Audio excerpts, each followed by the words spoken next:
आत्म अनुशासित व्यक्ति हर जगह आनंद में रहेगा, खुद भी आनंद में रहेगा, दूसरों को भी आनंद देगा जहां कहीं रहेगा।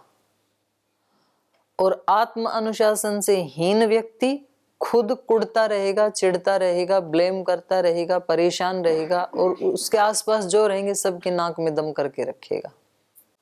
आत्म अनुशासित व्यक्ति कभी अपने को परेशान नहीं करता, दूसरे को, क्योंकि हर जो नियम है उसमें वो सबसे आगे खड़ा रहता है, तो उसकी तरफ कोई उंगली क्यों करेगा।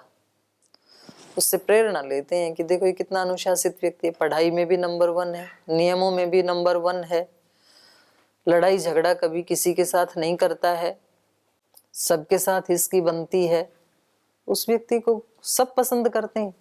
अपवाद रूप में तो कभी कोई उनसे भी 1-2 द्वेष करने वाले मिल जाते हैं, इनको ज्यादा गुरुजनों ने सर पे चढ़ा रखा है। अपवाद रूप में तो मिलेंगे एक आधे।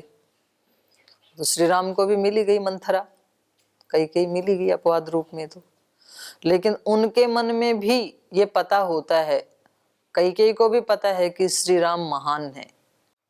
वो भी एक अप्रत्यक्ष रूप से तो उनका लोहा मानते हैं। रावण भी मानता था। रावण की पुत्र वधु जब उनको बोलती है ना सुलोचना कि मेरे पति तो मर गए, मेघनाथ तो, और अभी तो मुझे उनका शव ला करके उसके साथ ही खुद भी मुझे जल जाना है, दाह करना है, अपना सती होना है मुझे, तो अपने सैनिकों को भेजो मेरे साथ, शत्रु के उसमें जा रही हूं मैं कैंप में, तो मेरे साथ बॉडीगार्ड भेजो, अकेली महिला में कहाँ जाऊंगी। तो उन्होंने कहा राम के कैंप में जा रहे हो ना, आपको कोई आवश्यकता नहीं है बॉडीगार्ड की, वो श्री राम का कैंप है। श्री राम हर महिला को अपने माँ और बहन की तरह से देखते हैं। ये बात उनका घोर शत्रु बोल रहा है, जो उनकी पत्नी को उठा लाया था वो व्यक्ति बोल रहा है श्री राम के बारे में। तो जो व्यक्ति अपने कद को बढ़ा लेता है, जो व्यक्ति तप करता है, पुरुषार्थ करता है, आत्म अनुशासित रहता है, तो उसकी बात दूसरे उसके शत्रु भी मानते हैं, जो एक आधे उसके विरोधी होते हैं ना अपवाद रूप में। तो इसलिए व्यक्ति को सबसे ज्यादा काम आता है आत्म अनुशासन। बाहर के अनुशासन तो थोड़े दिन में खत्म हो जाते हैं, और अपना अनुशासन है वो हर पल अपने साथ रहता है। स्वामी जी महाराज के ऊपर जो गुरुकुल का अनुशासन था वो तो उसी दिन खत्म हो गया जिस दिन उन्होंने गुरुकुल छोड़ा। गंगोत्री में किसका अनुशासन था? आत्म अनुशासन, अपना ही अनुशासन था। नहीं तो वहां कभी भी उठो और कभी भी सो। जिसका आत्म अनुशासन नहीं है, जैसे आप लोगों में से कुछ हैं, उनको भेज दें यदि गंगोत्री, तो सुबह कितने बजे उठेंगे फिर? बोले आज कौन सा कोई जगाने वाला है, 8 बजे 9 बजे 10 बजे जब नींद खुलेगी फिर पूरे दिन भजन ही करना, और क्या करना है यहाँ पे, तो क्यों 4 बजे क्या करना उठ के। लेकिन जो आत्म अनुशासित होगा वो बोलेगा कि यहाँ आए हैं तो 4 बजे तो गुरुकुल में उठते थे, तो यहाँ 3:45 उठते हैं, कुछ अलग तपस्या करते हैं, यहाँ आए हैं तो। और वहां से गंगोत्री से भी आके अभी उनके ऊपर कौन अनुशासन कर रहा है? अभी क्यों उठते हैं 3:45 बजे? ये आत्म अनुशासन है। किसने कहा दिन भर सेवा करो? किसने कहा नई नई चीजें याद करो? महाराज जी कितने मॉडर्न साइंस की चीजें बोलते हैं, तो वो ऐसे थोड़ी बोलने लग जाते हैं क्या? उसकी स्टडी करते हैं, और आपको स्टडी करने के लिए यहाँ लगा दिया तो आपको लगता है कि कहाँ हम फंस गए यहाँ करके। फंस गए नहीं, आपका सौभाग्य है, आपको ये अवसर मिला है, पढ़ो ना, ज्ञान अर्जित करो, ज्ञानी बनो, फिर दूसरों को भी दो, दूसरों की भी सेवा करो। वो ज्ञान आपकी भी रक्षा करेगा, दूसरों की भी रक्षा करेगा। तो ये तो भगवान की महती कृपा है आपके ऊपर, जो आपको योग करने को मिल गया, आर्ष ग्रंथों को पढ़ने के लिए मिल गया, प्राणायाम करने को मिल गया, सात्विक आहार करने को मिल गया। किन्हीं पिछले पुण्य कर्मों का फल है ये, तो उसको हर्षित होकर के स्वीकार करो और आगे के लिए और बनाओ। ये आत्मानुशासन है। समझ में आ गया ब्रह्मचारी? जी जी मैम। और कोई प्रश्न किसी का? ओम, धन्यवाद, प्रणाम दीदी जी। सत्ययुग में रामायण में पुरुषोत्तम रामचंद्र जी का धीरज एक बड़ा गुण दिखाया, बा उनका था इसलिए दिखाया। हमारा प्रश्न ये है कि आज कलयुग युग का अंत में हम लोग श्री रामचंद्र जी का माफिक वो धीरज गुण अपना अपना पाएंगे और कैसे पा सकते हैं? देखो, वो तो जो ये गुण है ना, इनका काल से कोई संबंध नहीं होता है। कोई व्यक्ति कितना धैर्यवान है, कितना क्षमाशील है, सहनशील है, इनका काल का कोई प्रभाव नहीं पड़ता है उसके ऊपर।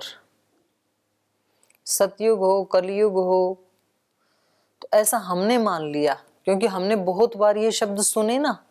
लोगों ने कहा भाई कलयुग में इतने धैर्य की अपेक्षा कौन कर सकता है, भाई कलयुग में इतने धर्म की अपेक्षा नहीं की जा सकती है, भाई कलयुग में ऐसा सत्यवादी होने की अपेक्षा बड़ा कठिन है। तो ये ठीक है, सामान्य रूप से तो जो इन्वायरमेंट है उसका प्रभाव पड़ता है व्यक्ति के ऊपर। जहाँ सब सत्य बोलने वाले हों तो फिर एक जो झूठा है वो भी थोड़े दिन में सच्चा बन ही जाएगा। इन्वायरमेंट का प्रभाव पड़ता है, इसमें कोई दो राय की बात नहीं है। पर जिसको अंदर से ये संकल्प है कि मेरा लक्ष्य ये है कि मुझे धैर्यवान बनना है या सत्यवादी बनना है या ब्रह्मचारी बनना है या सन्यासी बनना है, तो वो फिर हर युग में निकल ही जाते हैं। युग फिर बाधा नहीं डालता है, क्योंकि आत्मा की जो शक्तियां हैं वो सबसे बलवान होती हैं। वो युग से भी ऊपर हैं, वो परिस्थितियों से भी ऊपर हैं। तो सबसे महान शक्ति आत्मा की है, और फिर आत्मा के साथ वो परमात्मा की शक्ति का आलंबन और ले लेता है। तो तब तो कोई भी चीज उसको रोक ही नहीं सकती है, पहली बात। और दूसरी बात यह है कि कुछ महापुरुषों ने यह भी कहा है कि आध्यात्मिक जीवन जीने के लिए कलयुग एक वरदान की तरह से है, क्योंकि सतयुग में वो ही स्थिति प्राप्त करने के लिए अत्यंत पुरुषार्थ करना पड़ता है, और कलयुग में उस स्थिति को प्राप्त करने के लिए बहुत थोड़े से प्रयास से ही व्यक्ति उसको प्राप्त कर लेता है। ये बात है बाह्य दृष्टि से। जैसे मानो सब ही अच्छे हैं, बहुत ही अच्छे लोग हैं, जैसे गुरुकुल में मानो। अब इनमें अच्छों में और अच्छा कहलाने के लिए व्यक्ति को बहुत प्रयास करना पड़ेगा, बहुत ज्यादा करना पड़ेगा। क्योंकि मान लो 60% 70% अच्छाई तो सभी में ही है, तो 60% तक मैंने या 70% मैंने पुरुषार्थ किया, तब तक तो कोई गिनती नहीं है मेरी। यहाँ समस्या होती ही यही है गुरुकुल में जब आते हैं ना, क्योंकि जिस जगह से आप आए वहां पर सब लोग थे 20% की कैटेगरी में, उनमें अच्छाइयां थी 20-30%, और वहां आप बहुत अच्छे थे। घर में परिवार में सब बोलते थे भाई ये तो एक अलग ही प्रकार का व्यक्ति है, ऐसे तो यहाँ आसपास कोई भी है नहीं। और फिर जब यहाँ आए तो आप किसी से तो नीचे रह गए, किसी के बराबर, पर ऊंचे तो किसी से भी नहीं हुए, क्योंकि यहाँ पहले ही इतने अच्छे अच्छे लोग थे। तो अब हमारे संस्कार बन गए ये सुनने के कि भाई ये सबसे विशेष व्यक्ति हैं, सबसे अच्छे व्यक्ति हैं। तो अब ये यहाँ सुनने को मिलता नहीं है, तो यहाँ सुनने के लिए फिर और ज्यादा प्रबल पुरुषार्थ करना पड़ेगा। तो ये है सतयुग में महान बनना, अच्छों में अच्छा बनना। और जहाँ सारे ही बेकार लोग हों, जैसे जेल में सारे अपराधी बंद होते हैं, अपराध करके ही जाते हैं, और वहां एक सामान्य व्यक्ति बस वो सुबह केवल ध्यान करता है आधा घंटा, तो वो व्यक्ति सबका गुरुजी बन जाता है। फिर उसको गुरुजी कहेंगे, कोई महात्मा जी कहेंगे, कोई योगी जी कहेंगे, योगी राज कहेंगे। तो वहां सरल है ना। तो जब कलयुग में आते आते सात्विकता का ह्रास हुआ है, लोगों में उसकी मात्रा कम हुई है, तो इस समय आध्यात्मिक उन्नति करना और श्रेष्ठ व्यक्ति बनना बनिस्पत सतयुग की आसान है, ऐसा कुछ लोग कहते हैं। पर जो मुझे समझ में आया आध्यात्मिक दृष्टि से, उसमें कोई फर्क नहीं पड़ता है। अंतःकरण की पवित्रता में, सत्याचरण में, समाधि प्राप्त करने में, योगांगों का अनुष्ठान करने में, वो व्यक्ति के अपने चित्त पे डिपेंड करता है। अगर उसने बहुत उन्नति कर ली है तो थोड़े से प्रयास से ही अब समाधि लग जाएगी। और यदि उसने उन्नति नहीं की है तो सतयुग में होते हुए भी उसको प्रबल पुरुषार्थ करना ही पड़ेगा। अब जैसे मंथरा के चित्त की स्थिति है, तो यद्यपि वो सतयुग में पैदा हुई है और यद्यपि वो इतने अच्छे लोगों के बीच में रह रही है, श्री राम के परिवार में रह रही है, लेकिन तो भी उसको समाधि प्राप्त करने के लिए प्रबल पुरुषार्थ करना पड़ेगा, क्योंकि अभी काफी नीचे है स्थिति। उसके मन में काफी ईर्ष्या, द्वेष के, घृणा के, फाड़ त्वाड़ करने के संस्कार अभी बहुत हैं, तो अभी काफी चित्त को शुद्ध करना पड़ेगा। तो कहीं भी व्यक्ति को अपने चित्त को शुद्ध करने के लिए अपने ही चित्त से कंपटीशन करना होगा। जैसे आत्म अनुशासन शब्द है ना, ऐसे ही सेल्फ कंपटीशन शब्द भी है। क्या कहेंगे इसको? आत्मस्पर्धा। अपने आप से ही स्पर्धा, जो मैं कल था उससे आज कुछ थोड़ा श्रेष्ठ बनना है। क्योंकि आज का नया जीवन मिला है ना, तो इसका कुछ तो सदुपयोग होना चाहिए ना। तो ऐसे व्यक्ति खुद ही सोचता है, खुद से ही स्पर्धा। मुझे दूसरों से स्पर्धा नहीं है कौन कैसा है, पर मैं जो कल था उससे आज 1 इंच आगे जरूर बढ़ूंगा, क्योंकि एक नया चांस मिला है ना मुझे। हाँ, तो इसमें हम जितना धैर्य मेरे अंदर कल था, मान लो 20% था, तो आज मैं उसको 20.5 या 21% जरूर बनाऊंगा। ऐसा व्यक्ति कर सकता है। दूसरा सवाल ये है कि हम लोग मामी दादी से ये सुन के आ रहा हूँ, ये 100 300 है, तो 300 का फुल फॉर्म क्या है?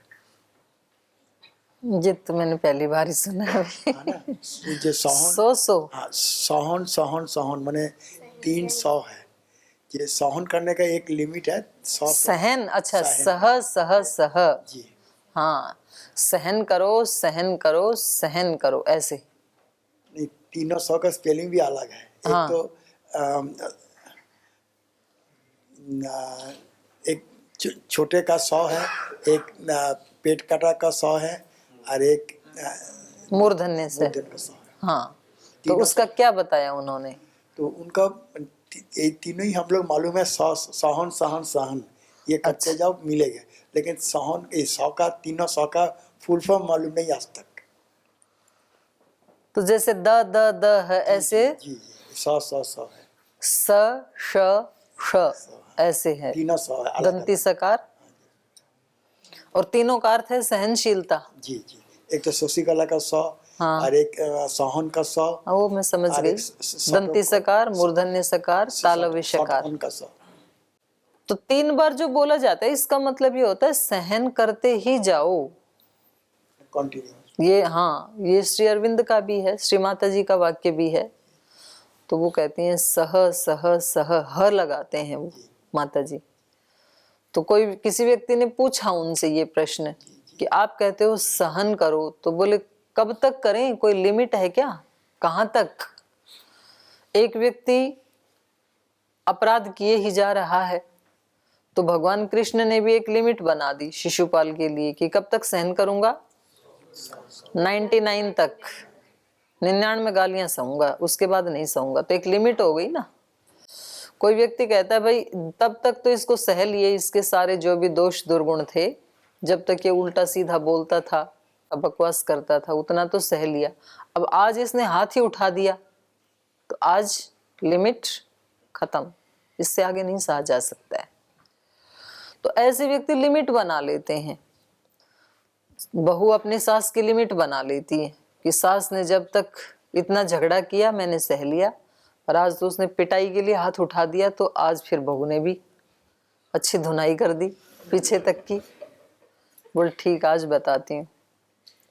तो कहाँ तक सहें, ये एक प्रश्न पूछा, तो माता जी ने उत्तर दिया कि इसकी कोई लिमिट नहीं है, सहते ही जाओ अनंत। क्योंकि सहना हमारे लिए, आत्मा के लिए, उसके उत्कर्ष के लिए बहुत आवश्यक है। तो ईश्वर से हम प्रार्थना करते हैं ना, सहोसी सहो मई देही। ईश्वर हमारे को ये कभी नहीं कहता है कि मैं कितना सहूं तुम्हारे को, 1 जन्म 2 जन्म, 50 जन्म, 100 जन्म, 1 करोड़ जन्म, कितना सहूं, तुम तो सुधरे ही नहीं, आज तक मोक्ष को प्राप्त किया ही नहीं। ऐसे परमात्मा कभी भी नहीं कहता है। अनंत सहनशीलता है उसमें, इसलिए हम कहते हैं सहोसी सहो मई धेयी। वो हमें सहता ही जा रहा है और हम हैं कि वही पढ़ते हैं और उससे उल्टा ही जीते हैं, और फिर भी वो हमें सारी सृष्टि की सारी सुविधाएं दे रहा है। ऐसे कह रहे हैं कि हम भगवान के पुत्र पुत्रियां हैं तो हमारी सहनशीलता भी उसकी तरह से अनंत होनी चाहिए। और सहने वाला व्यक्ति ताकतवर होता है और रिएक्ट करने वाला व्यक्ति कमजोर होता है। भगवान सह रहा है तो भगवान कमजोर नहीं हुआ हमारे से, भगवान हमारे से ताकतवर है। और हम मनमानी कर रहे हैं तो हम भगवान से ज्यादा मजबूत नहीं हुए, ताकतवर नहीं हुए, हम और कमजोर होते चले गए। जब जब जितनी जितनी हम मनमानियां कर रहे हैं उतने उतने हम कमजोर होते चले जाते हैं। और जब जब हम भगवान की आज्ञा का पालन करते हैं, मनमानी को छोड़ते हैं, गुरुओं की आज्ञा का पालन करते हैं, शास्त्र की आज्ञा का पालन करते हैं, उतने उतने हम ताकतवर होते चले जाते हैं। तो इसलिए वो माता जी ने उत्तर दिया, बोले सहनशीलता की लिमिट, बोले कोई लिमिट तो होगी माता जी, कहाँ तक? तो बोले उसकी लिमिट है ये आकाश, जहां तक आकाश की लिमिट है वो आपकी सहनशीलता की लिमिट है। तो आकाश की लिमिट है कोई? आकाश कहाँ तक है? इंफिनिट। तो लिमिटलेस है वो, तो अनंत है आकाश। तो फिर बोले आपकी सहनशीलता भी अनंत है।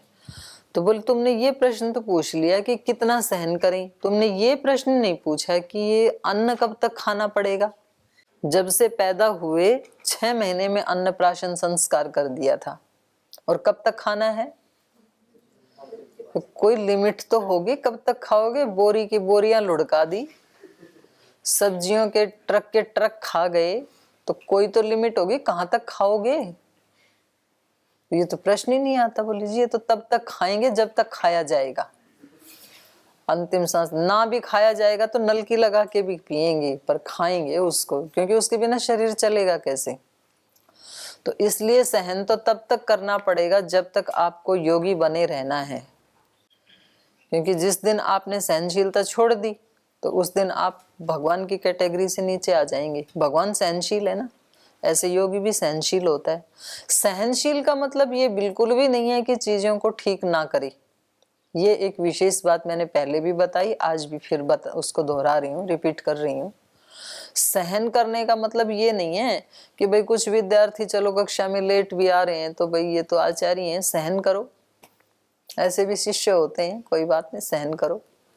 कुछ यहाँ पर बैठ करके मिसबिहेव भी करते हैं, गलत ढंग से भी बैठे हैं, तो उसको सहन करो, क्योंकि ईश्वर भी सहनशील है। तो आचार्य को कम से कम और ज्यादा सहनशील होना चाहिए, विद्यार्थियों तो सहो।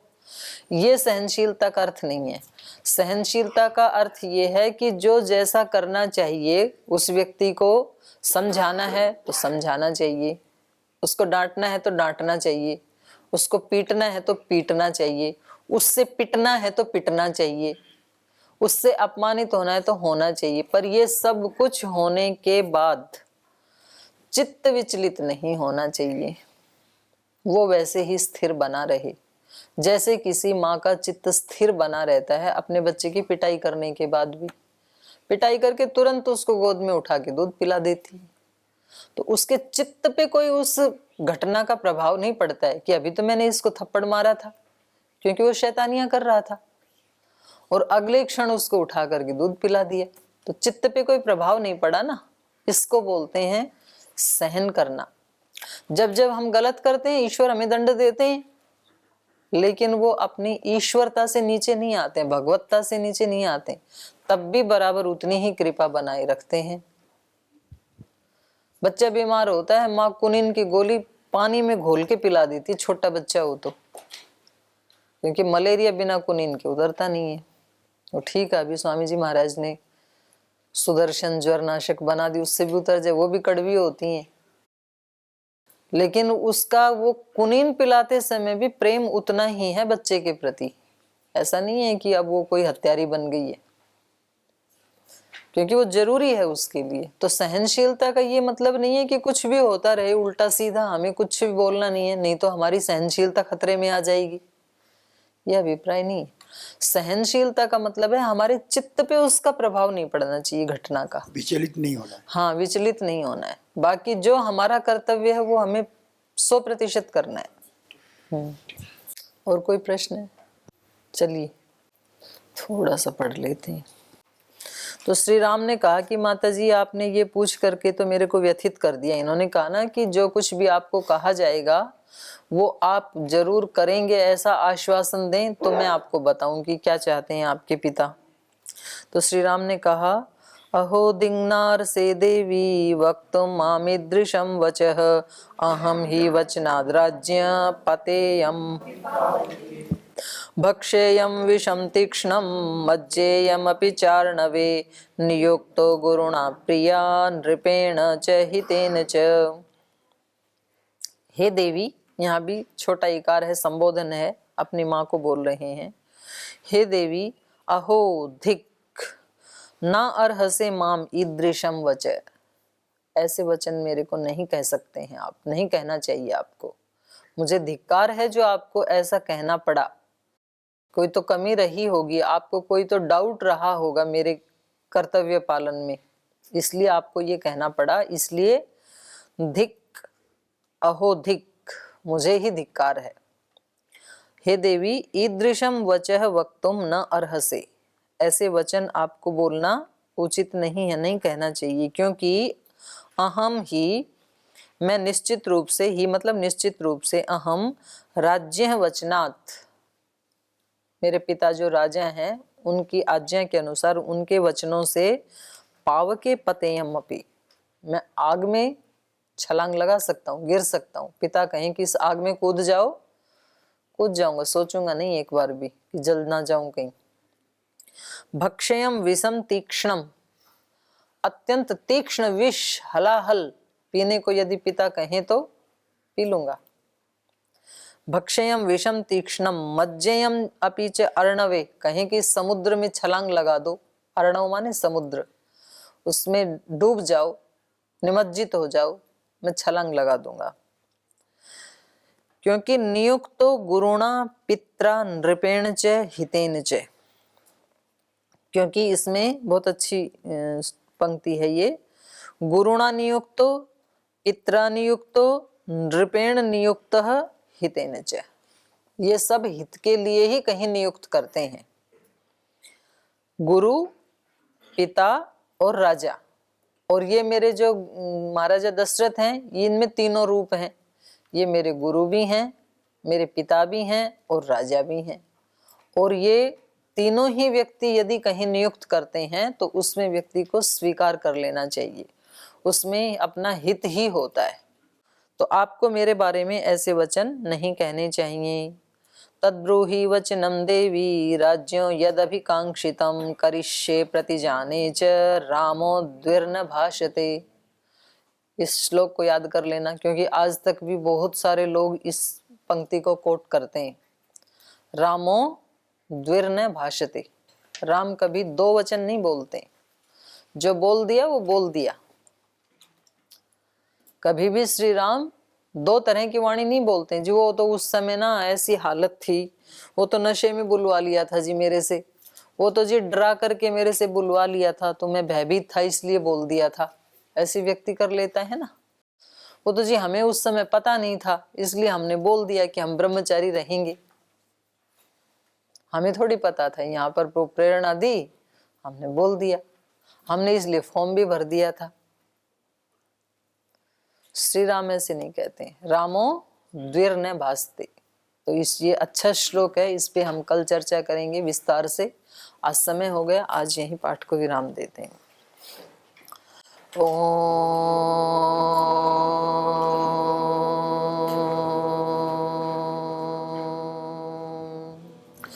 शांति शांति शांति। श्री गुरुभ्यो नमः। हरि के नाते से सब नाते, इससे सभी सुहाते। हरि के नाते से सब नाते, इससे सभी सुहाते। किस से वैर करेंगे प्यारे, विविध रूप धर आते।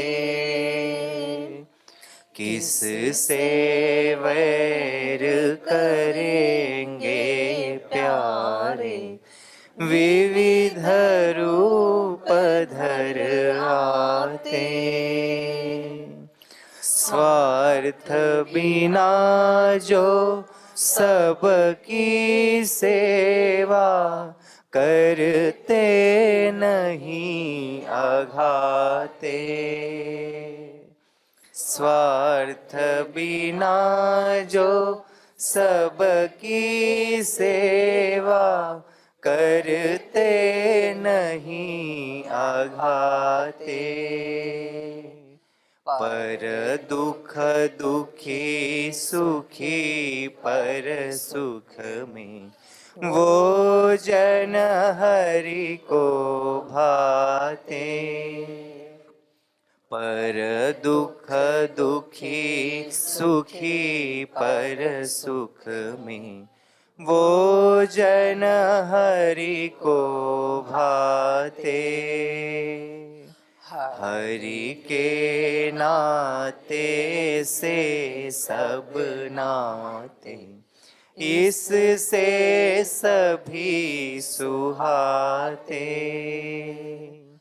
किस से वैर करेंगे प्यारे, विविध रूप धर आते। विविध रूप धर आते। विविध रूप धर आते। ओम श्री गुरुभ्यो